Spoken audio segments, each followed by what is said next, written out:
c'est dangereux l'hypnose? Est-ce que ça peut être vraiment dangereux? Est-ce que c'est possible de tomber sur des charlatans, par exemple? Alors oui, c'est possible de tomber sur des charlatans, mais est-ce qu'ils sont conscients ou est-ce qu'ils sont conscients qu'ils le sont ou pas? Je ne pense pas, ils ne le sont pas. Maintenant, le charlatanisme n'existe pas forcément. La dangerosité liée à l'hypnose, c'est que l'hypnothérapeute ne fasse pas abstraction de ce qu'il est lui dans sa représentation et dans sa réalité. C'est-à-dire que s'il est extrêmement convaincu de son mode de vie, de son mode d'analyse, et etc., il peut... Absolument.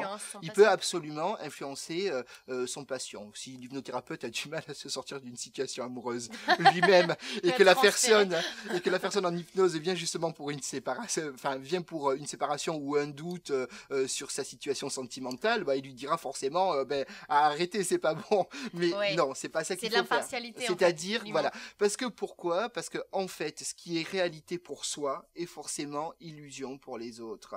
Donc il faut une adaptation vraiment très stricte, être extrêmement, avoir une écoute active et une analyse du sujet pour vraiment voir les modifications qui s'obtempèrent durant la discussion, durant l'échange, durant cette anamnèse qui est liée donc à la connaissance du patient ou de la patiente. Donc c'est exactement pareil qu'avec un psychologue, par exemple.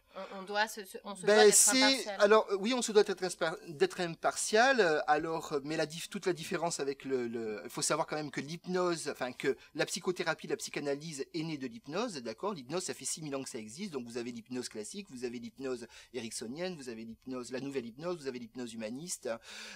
Donc il faut savoir quand même que les prémices de la psychothérapie, de la psychanalyse, c'est quand même lié à l'hypnose. Maintenant, dans l'hypnose, dans l'échange qui s'effectue avec le patient, il y a quand même de la communication d'informations, voilà. Et quand la personne, elle vient vous voir, elle s'assied pas sur le divan ou sur le fauteuil et vous dit, et le professionnel en face ne vous dit pas forcément, alors parlez-moi de votre mère aujourd'hui.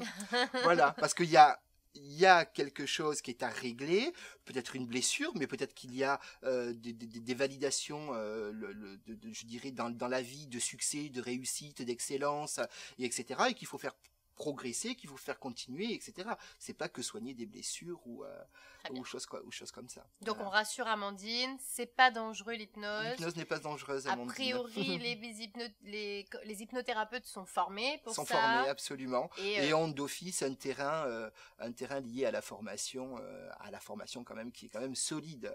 À savoir quand même que tous les pas tous, mais les psychothérapeutes et psychanalystes actuellement sont en train de se former à l'hypnose parce que c'est non pas un moyen raccourci, quoique, mais à la réussite, au changement, à la transformation, à la modification de ce que l'on est, de là où on veut aller, de là où l'on est et là où on veut aller, c'est-à-dire s'améliorer, se transformer, etc.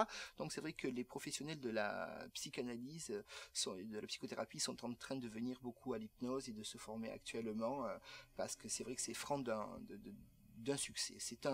L'hypnose, c'est vraiment un coaching amélioré, même très amélioré. Amandine, donc n'aie pas peur, comme te l'a dit Christophe, l'hypnose c'est pas du tout dangereux, tu peux y aller les yeux fermés.